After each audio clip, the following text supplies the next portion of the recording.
the keys in the back of the bag.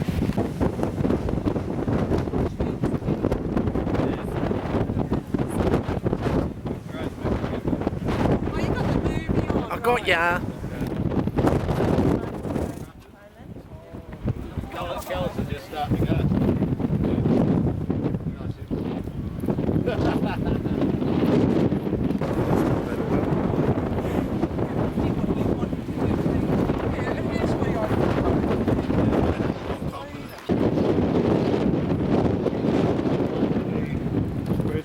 And we wouldn't have made a blame.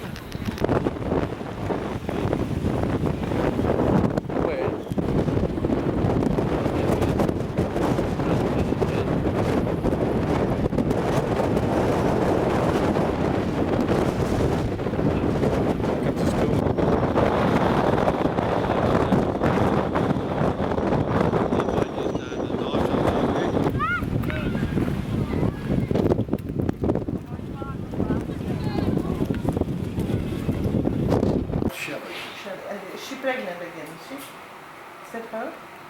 Well, she didn't ask me. Is Shirley pregnant? What are you cackling about? That cold climate's doing that to you. I think the beer must hit me. I'll just get the date down here now. It's the 23rd of October 2008. Got the pleasure of talking with Mr. Ross Flanders in Coffs Harbour. Ross, this is very informal, this interview, but... I hope so. I've been on stage. I've done a bit of stage work in my youth. Okay. Very good speaker. And the crowd roared. Okay, so we're going to talk a little bit about the history of Coffs Harbour and more so the porpoise pool in Coffs Harbour. If you can tell us basically... I could arrange a meeting with the man himself to do the story, and he loves telling it, and the early years and what a battle it was to get it off the ground. So give us a bit of an insight from your perspective, Ross. Where did the idea come from and how did you get involved? No trouble at all. There was some pretty girl. Betty, you stirring the soup? Give me a time to think. I want to tell you something without being on. Yeah. Yes, Okay, it won't matter. But long before, and I know whether you've heard of Jack Evans. He had the oceanarium at Tweed Heads. Okay. Nick managed the pool there for him, for Jack. But I think he got on the terps a bit too much and up in years.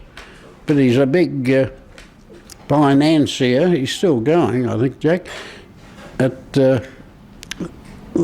Carl, where's the oceanarium that he started to build out on one of the islands on the reef? Oh, was it Haven Island? No, I don't think so. But one of the main islands. One that hadn't been developed. Yeah, really? Yes, we'll think of it later. Or Heron Island? no.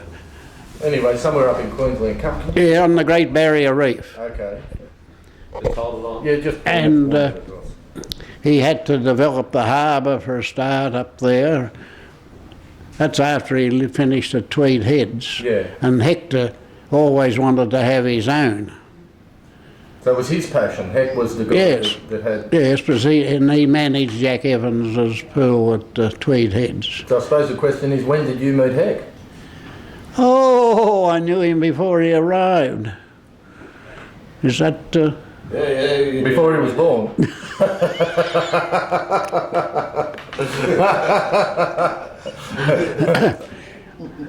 About the same age. His grandparents were in business next to my forebears, who were in business in a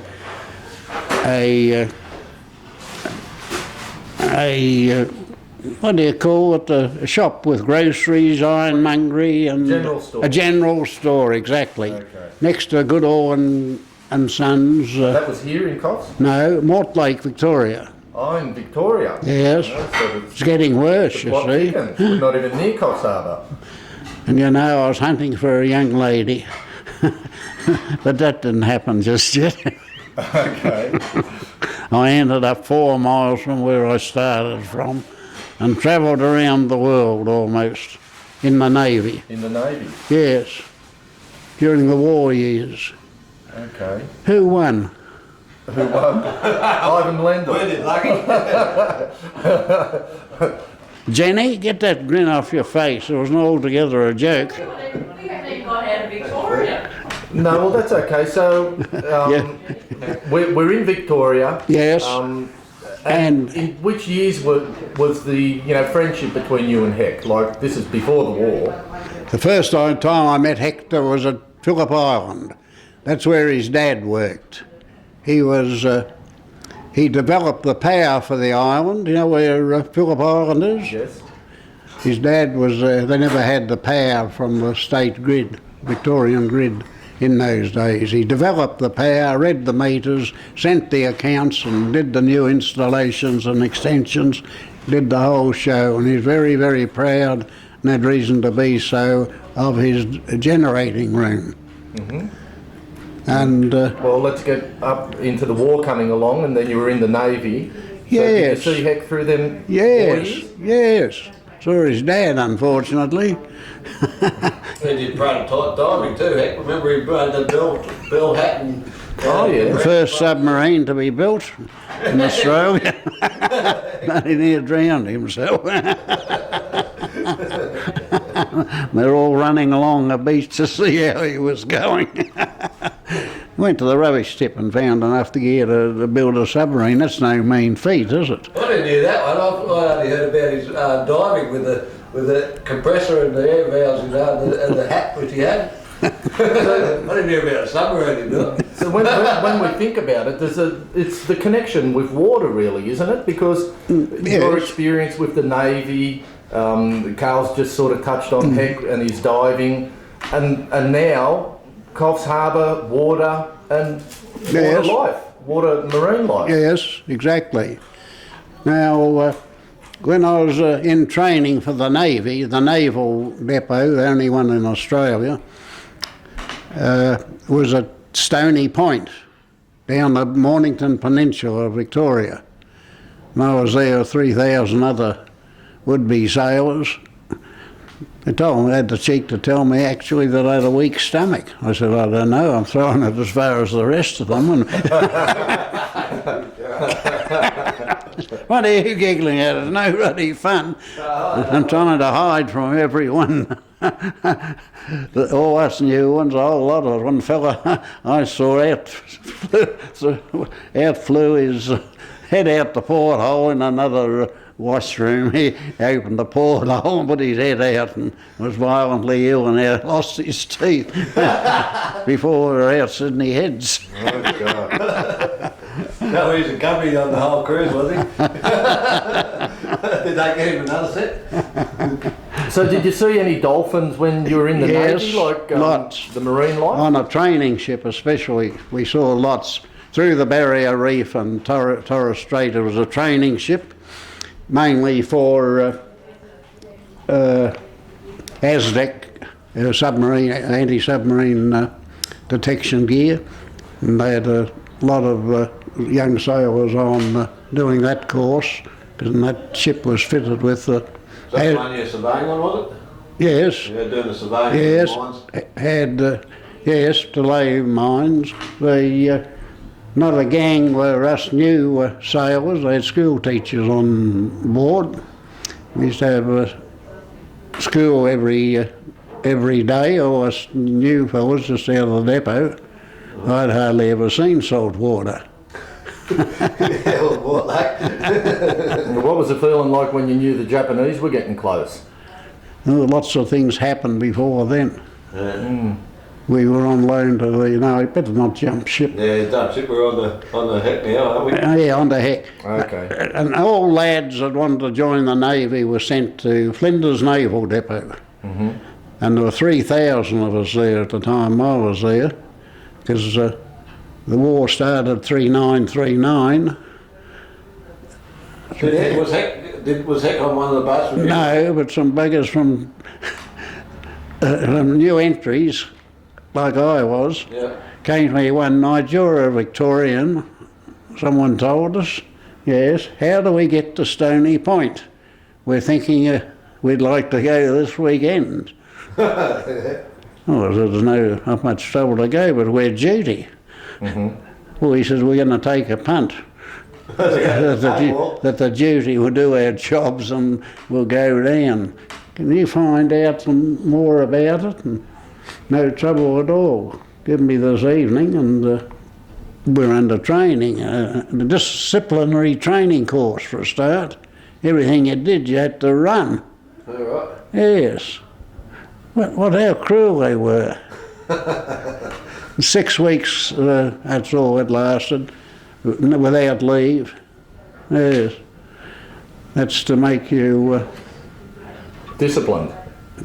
You can say that again, yes. And if you'd played up, you had to hold the rifle up on the head and squat down a bit and hop along like a damn frog around the triangle. Cheeky buggers. Yeah.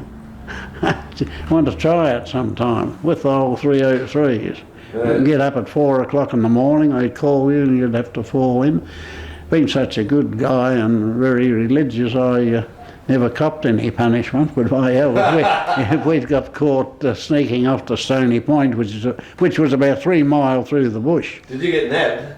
No, we didn't. Oh, you're lucky. The only way we could have been nabbed if there's something had happened at the depot and the duty watch was called out. All right.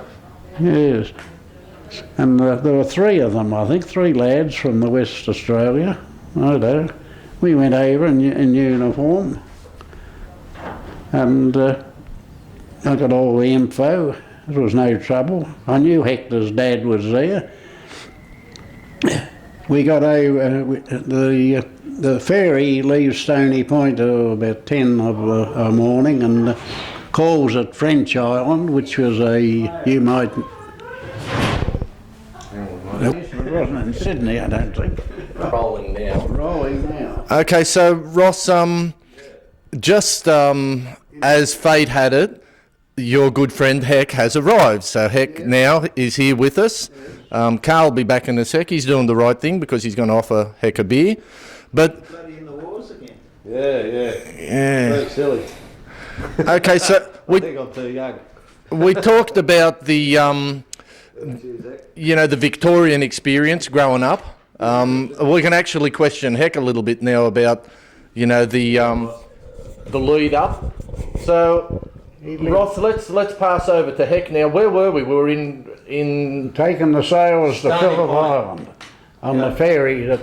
Christ, you've Going for gone a back a drinking. long while. Going for drinking speed.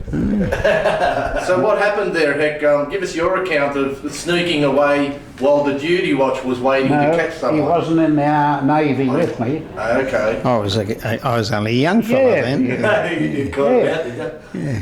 Okay. But So, we'd all originated from Mortlake in Victoria, or in the Mortlake area, and my father was the Shire electrical engineer at Phillip Island. It was had a Shire power station. Diesel engines ran the electricity for the island in those days.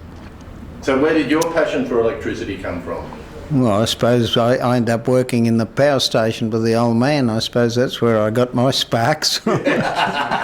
But he was in the bloody Navy over at Flanders at the naval base and jumped ship one weekend with a couple of mates and came to the island to sow their wild oats for the weekend. And Where was Benny? and got in the bloody pub and met my old man there, and of course he recognised him and found out what he was doing and said, "What are you doing?" And Ross said, "Oh well, we're here for the weekend, have a bit of fun." The old man said, "Oh well, if you're here for the weekend, you're not staying in the pub, you're staying with us." So Arthur, my old man, carted him home for tea, and We identified earlier, Heck, that with Ross's naval experience, that could have been where the passion for marine life came from.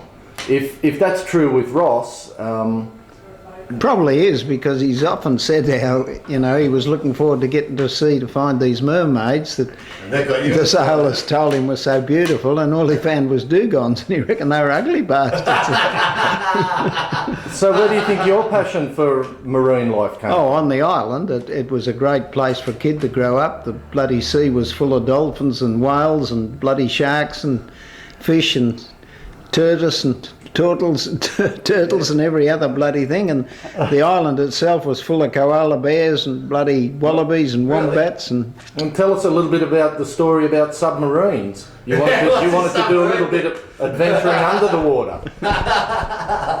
well, that's a long story. It's all written down. I'll give you the written copy. That'll be easy. Did you take a picture of the submarine? No, I didn't, but I've drawn it. Did you really? Well, I found an old drawing of the design. I knew about you making the diving helmet and that with a. I've just had to, before I got crook and went to Sydney, I had to go through all this stuff, dig up all the bloody old photographs and everything for a bloke who's writing a book about it. Oh, really?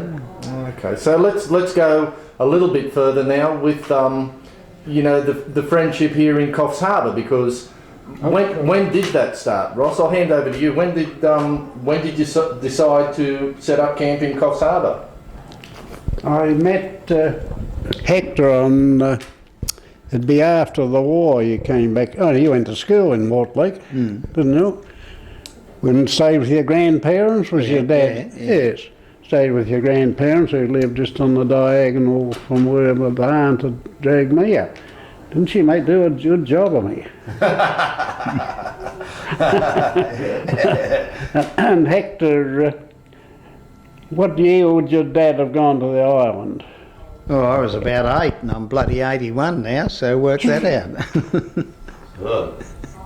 But you're doing well for your years. That's a salt water. Not as good as you, though. Better. No, bloody way. You can still play a good tune. What on what?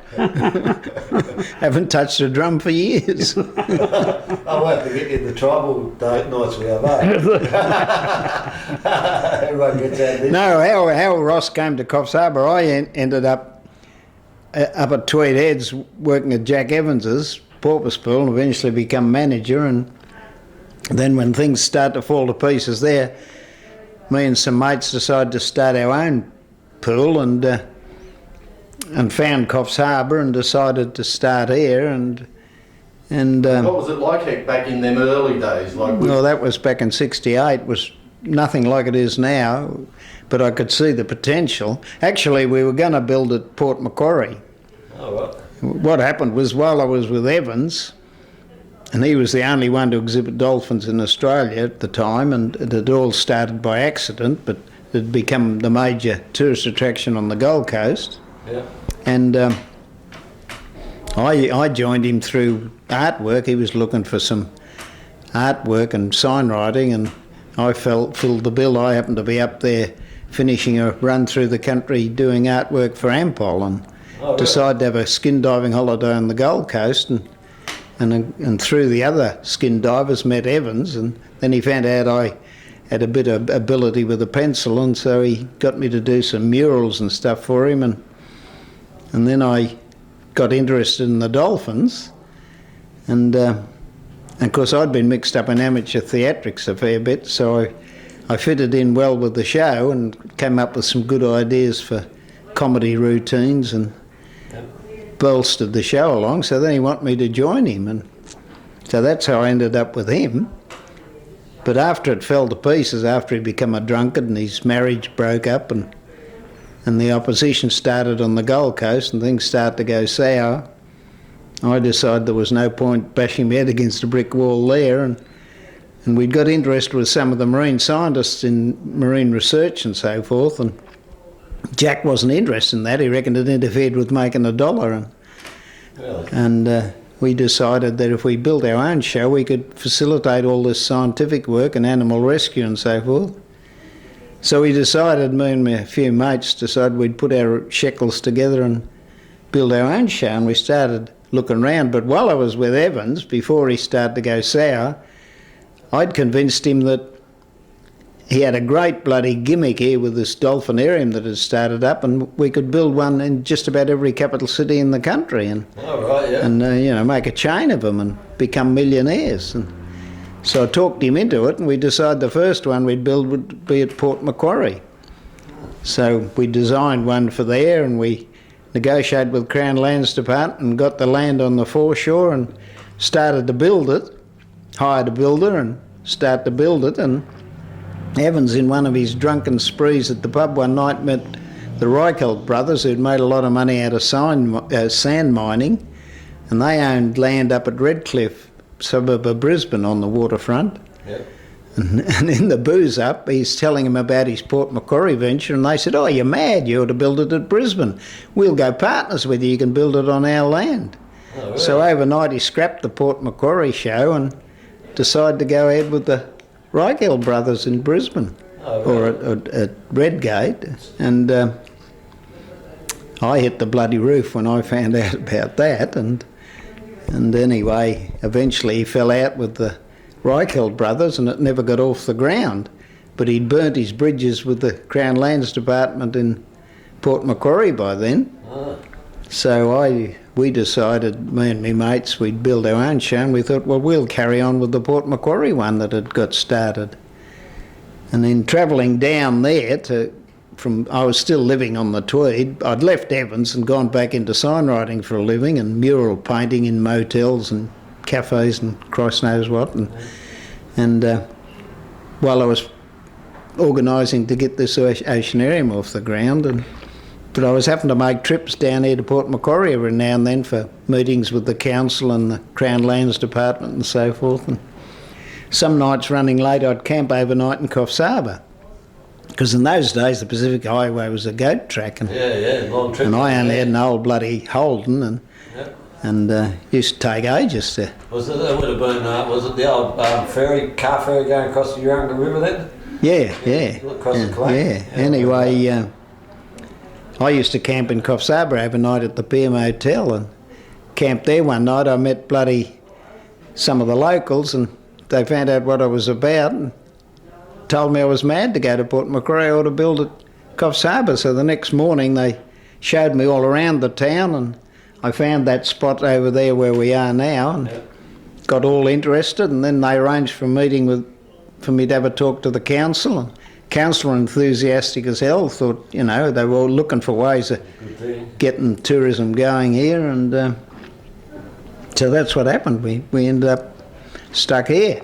But he, after the Navy, and he got pretty crook for a while and was in rehab, and I got a bloody phone call from him one day saying that the doctor told him he ought to get away up in the sun for a while, and because he knew I was up here, and he wanted to know if it'd be convenient to come up and camp with me for a while. And of course I said, yeah, sure. You didn't know what was going to happen. Just bring your grog with you. He arrived and camped for a few weeks, and because I'd had an old house I'd rented then while I was building the porpoise pool, and all the bloody crew used to camp there, all the builders and everything. They had 7 bedrooms in it, the old house. Oh, really? It's been demolished since, but Wasn't that one up on stilts. near Victoria Street? Yeah. No, not Victoria Street, on the one below it. Ocean Parade. Oh, right, on Ocean Parade, wasn't it? Oh, right. Yeah. Not far from the Oe-Moe, Yep. which was very convenient. Yes, remember the night the chops got burnt? Anyway, that's what got him interested in Coffs Harbour, and next thing they all started migrating here, and now I'm responsible for all the bloody Flanders in Coffs Harbour, except the black ones. Well, I can thank you for that then, can I? Including bloody Seaver. Touch of the tar, bro. And then, of course, he got interested in what I was doing with the porpoise pool, so I bought some shares and become a director on the board when we got one formed, and stuck with me until it fell foul in 83, and we both got kicked out. Was that 83? No, 2003, I mean. God, that's a bit lousy, isn't it? God. But we're still the major shareholders, and we've been able to stop the bastards selling the land. Because I bought the land for 17,800, and it's worth 2.8 million now. Oh, yeah. And they want to sell it off for the land, wind up the company. Is But that what they're talking about? yeah, You're kidding. but him and me have been able to stop them. We've got enough shares to Yeah, well, that's good, isn't it? stop them. Cheeky buggers. Did you get a letter tonight from the powers that be? No, have you got one? Just tonight? Did you? Yes. What about? The annual meeting? Oh, no, I haven't got one yet. You should have it. Well, it hasn't come yet. What's the date? When they're having it? November? Oh, I've forgotten. Christ almighty, Hector. I only Yeah, read you it just read it. half hour ago. How could you forget it? No trouble at all. You'll And find, you, find out. and you still claim you can do what you used to do years ago. You can't even remember what happened 5 minutes ago. Okay, so when we look now back at the whole experience of the dolphinarium and tourism in Coffs Harbour, with your knowledge and experience of building an attraction like that, how do you think the community gets something out of seeing an attraction like that? What Oh, well, the the experience? Porpoiseville is now considered an icon of the city, and so am I, unfortunately. And but myself and my mates who joined with me, we weren't primarily interested in becoming millionaires. I was always interested in marine life, and particularly the research end of it, and I got very friendly with a lot of scientists in the game. And part of building it was to help them in their research, make facilities available to them. And have some exciting trips. But also, I've always been sort of interested in community affairs, so the other part of it was to make it a value to the community in bloody assisting charities and things like that, and school kids. And Something so it wasn't primarily built as a business by our original crew, but of course it unfortunately our estimations weren't too good, and all our calculations weren't correct. The government fell overboard to help us when we started to get going, and that's how we got the Crown land for so cheap, because I had to negotiate personally with the Minister for Crown Lands at the time, Tom Lewis, who happened to be a boozer, so we got on well together, and we hit it off, and so I got on well with him and could talk bloody straight to him, and it turned out that the government were looking for ways of kicking this area along tourism-wise too, and our project was just the sort of thing they were looking for, so they fell overboard to help us, and they granted us that land without even putting it up for public tender or anything, and for years the local council there thought I was leasing it. They didn't know we owned it for bloody years. And that would have been spewing. it's a very interesting story about getting the land, but it'd take too long to tell it now. But Tom put a deal to us that he didn't want us to buy it. He didn't want us to own it. He wanted to lease it to us. And I said, no, I've seen too much trouble at Evans's and other places where they don't own their land. They're trying to build on somebody else's land on a lease arrangement. I said, if we're going to build a Porpoiseville, we're building on our own land. And he was very reluctant to sell us the land. So he offered us a deal whereby he asked me how long it'd take to prove it was a success. And I said, well, if we're not a success in 2 years, we'll be in liquidation.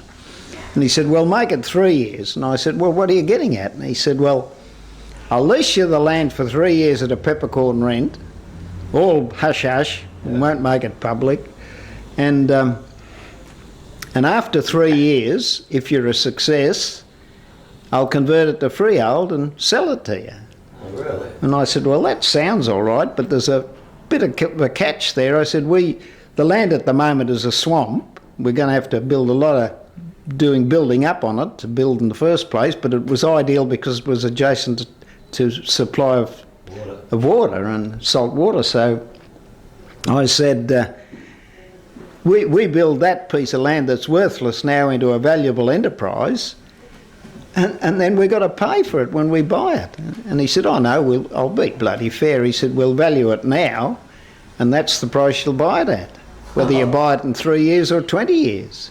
Really? So we shook hands, but there was no contract, nothing Really? in writing. It was all man to man. Really? And I said, well, look, there's a bit of a worry there too. You bastards mightn't be in power in 3 years' time. And he said, don't be silly, I'm destined to be the Premier of this state. And he did. He turned out to be Premier the next year. So it was all a handshake. And after 3 years I reminded him about his agreement, and he stuck to it and converted it to freehold and sold it to us for 17,800. So that must have been a good session down at the Beauty Hotel. Then. Oh shit, yes.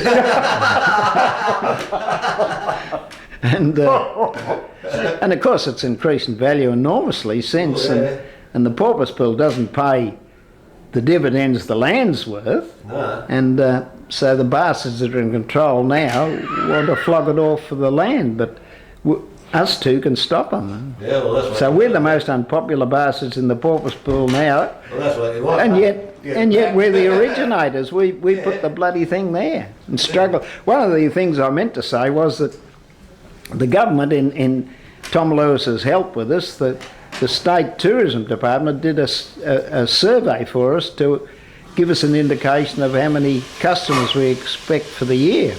Right. And they worked out that there was 1 million tourists stayed in Coffs Harbour overnight annually at the time. Really? And I was staggered at that figure. I couldn't believe it because there was bugger all tourism in Coffs then. Anyway, we thought, well, if there's 1 million stay in the town annually, we've got to get 250,000 a year.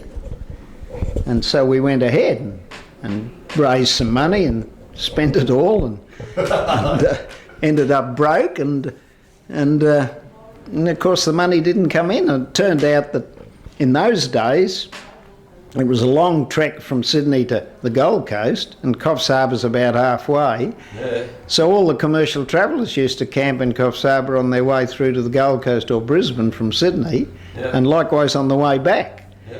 So it was a stopover joint for them, but all they did was camp in the town and piss off first thing next morning. So there weren't any value to the town except the motel owner. But they were being counted as tourists, and that's why the figure was so high. Oh, really? And the first year we got 75,000 bloody people, and we struggled for, bloody 8 years before we really started to make any money. I worked for 4 years for $50 a week, and had to buy all the petty cash, provide the petty cash myself because the company had no money.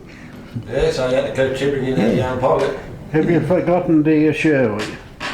Oh, that's Phillip Island. That's a long way back. But you returned into a time or two. But anyway, that's how the Porpoise Pool got going, and we become a valuable community asset because we started an education program for the kids, all free, and we supported every charity. All the old folks home used to come to the Porpoise Pool twice a year for picnics free. I'm getting dry. Can you give him a breather? Break. And the Westmead Cancer Kids Hospital come up once a year free. We organised through the few motels in the town to bunk them all free. We gave them a weekend in Coffs every year. Right. And then we did a lot of the marine research with the Australian Museum and Sydney University with the marine scientists. And for years we were the main source of the humpback whale research in Coffs Harbour during the migration. Oh, right. Didn't know that. But that's all been lost to the Porpoise Pool now. They don't do any marine research anymore. And they've cut back on most of the charity work. Was that since, what's his taken over Page and that? So you're a friend of Page's now? No, I never was. No, she's too much of a party. I don't remember I warned you. I'd forgotten about that one. I'm nearly 90, Carl. You'll have to understand a wee bit. Hector's taking a bit of training. But anyway, we're getting pretty bloody boring. What more do you want to know? Have In your classes. And I've forgotten what class I was in, but there were 3,000 of us at the Flanders training at that time. Yes, but I wasn't called until we were going to play hell. The night war broke down, straight downtown as soon as the news came through. All right. The Prime Minister of the time said we are now at war. It was Menzies. Menzies. No, was it? Yes. Bob Menzies. No, this was Churchill announcing. Oh, Not I Churchill, thought you before talking him. about the Who was Australian the Prime bloody? Minister? No, the Prime Minister of Britain. Ah, Yes, but they'd been that to was Germany. Anthony Eden. He's the bloke who thought he'd struck a deal with Hitler, then Really? trusted Hitler. That's what- Just bloody let him up the garden path. Really? Yeah, that's He'd hardly been back in England and Hitler invaded Poland, and of course they had to declare war. The more I hear about Hitler, the more I dislike him. Yeah, well, that bastard got what's coming to him anyway. Yeah, nutcase. But you haven't told them about what I thought was the parson who told you. Yeah, what's the parson's story? Well, this has got to be a good one because Ross isn't, he sort of covered this one a bit dark. Yeah. that lovely lady you have. Stop changing the subject. What the parson say?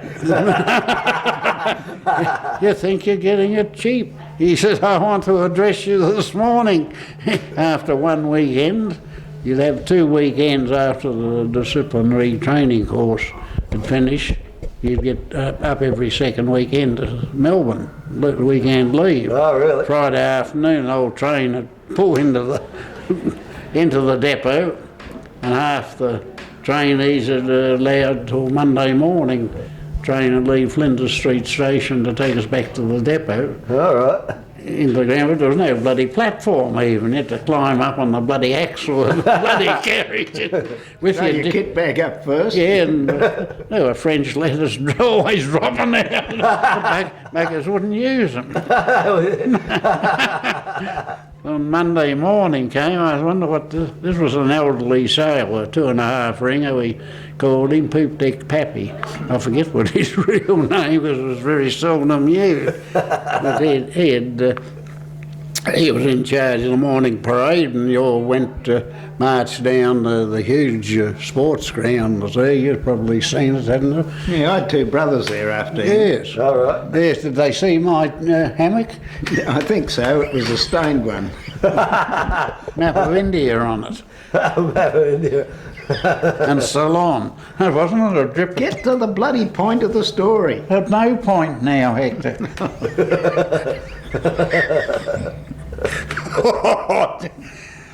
He lines up. He's only a short fella, so he got the carpenters at the depot to make a bloody double splayed tank stand, if you know what they are. About 8 foot high, so yeah. And we'd be all forming up. The class leaders would form up first and march off, and they'd count their 8 or 10 paces and let go a halt, and the rest of them would keep marching. You see, to have come to the end of I think it might have been about 30 classes.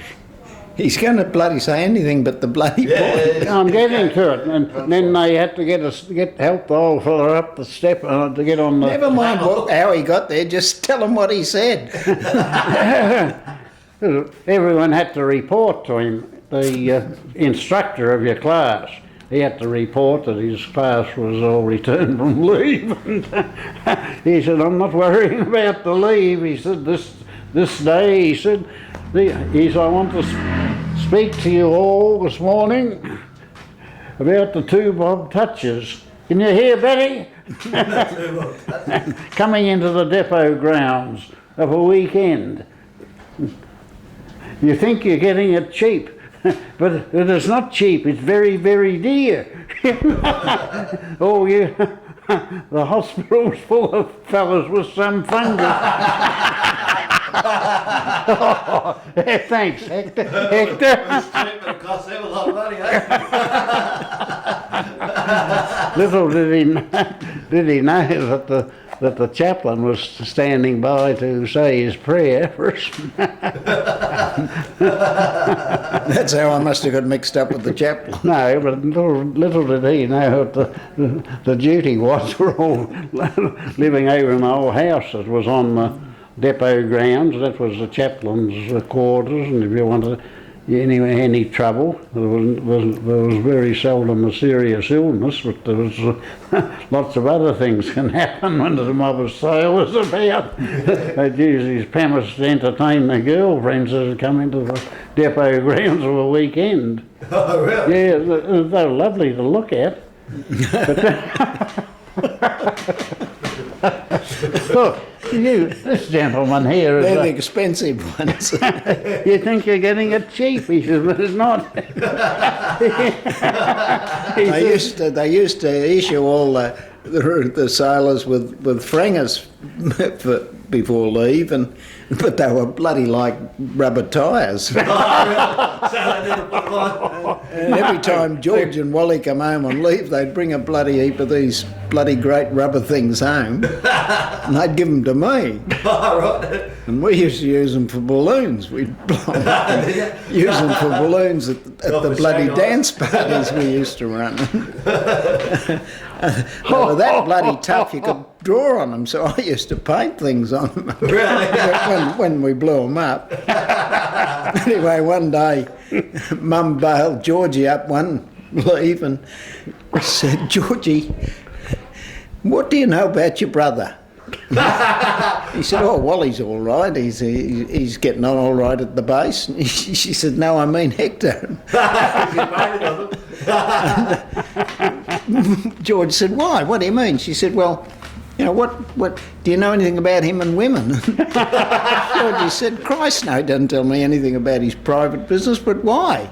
And she said, "Oh, I didn't think he was a boy like that." And George said, "What are you talking about?" And she said, "Oh, I was cleaning his room up the other day, and his wallet was on the sideboard, and I knocked it off, and it opened, and it had all these rubber frangers in it." Didn't think he was a boy like that. George said, "You silly old bugger, I gave them to him. They give them to us at the Navy, and we don't use them, so I gave them to Hector, and they use them for balloons." She said, "Oh, thank God." But she didn't know anything about Shirley. I didn't know anything about you. You tested them out and Shirley, did you? My God. No, I didn't use them either. Just getting back to some of that artwork, Heck. Yes. You know, up in, northern New South Wales and getting around sign writing, you said. So there's obviously a bit of an artistic streak there. Have you continued with that? Oh, yeah, he's got plenty of them. Yes. There's one that you probably noticed, the Bumpy Trophy cover which I did on my bike. With Carl winning a championship or something like Yeah, that. well, just 40 when I reached 40, did my 40 birthday card. Are you 40? No, not now. There's plenty of, my more, what would you say, more traditional art in motels and hotels all around the country, and bloody murals and that on walls. But, well, I assume some of them are still there. And you sign your artwork? Oh, yeah, I always write Heck at the bottom somewhere. Just Heck. Yeah. Okay. My name's not Heck, it's only a nickname. Heck. My name's Stanley. Stanley? Okay, But so I've been let's- called Heck since I was a kid at school. And So can we get back to the beginning? Like, how did you get that name, Heck? Well, I'm not sure, but I think after school I used to help an old duck at Phillip Island who had a little corner store, a little grocery He store. wasn't so old. Old Hetty Finley was her name, and What was that, Ross? She Wasn't so old. He was a good looker. That's how I used to hang out. he never even met her. He doesn't know anything about her. No, and I introduced me. She used to drive an old T Ford around. Oh yeah, really. But anyway, she used to pay me after school to deliver groceries. Some of the older people who'd buy groceries off her used to put an order in, and she'd arrange to have it delivered, and I was the delivery boy after school on a push bike with a big wire basket on the front, 3-wheel push bike. And The kids at school used to tease me about working for Hetty, and I think that's how it started. Used to get called Hetty, and I think it eventually got to Heck, and it sort of stuck, and everybody calls me Heck, and half this bloody town don't know Any different? They think I'm Hector Goodall. I'm written up in the paper, and everywhere else is Hector Goodall. But I don't bother enlightening them. I've come used to it now. If people say Stan, I don't know who the hell they're talking to. Okay, well, we might finish up. So we've had the pleasure. Maybe if we just, I'll need to know how to spell the name. So it's Stanley Goodall. Tanley Gooddall. And date of birth? 18th of August 1927. Okay, and we'll just pass over to... You're younger than me, Hector. Yes. How are you going to have as much fun as I've had in the remaining 8 years between us? Look out, quick, be careful. Betty? It's Mr. Ross Flanders, yes. Garfield Flanders. Garfield, after the film star, but Okay, Garfield I Flanders. didn't go too well on stage, did I, Betty? And date of birth, Ross? Seaman Gunner. Stephen Gunner. Okay, title and date of birth. 13th of June 1921. I don't think I was born, I just arrived. What do you call that? Okay, well, thanks very much, gents. That was a fascinating insight into a brief piece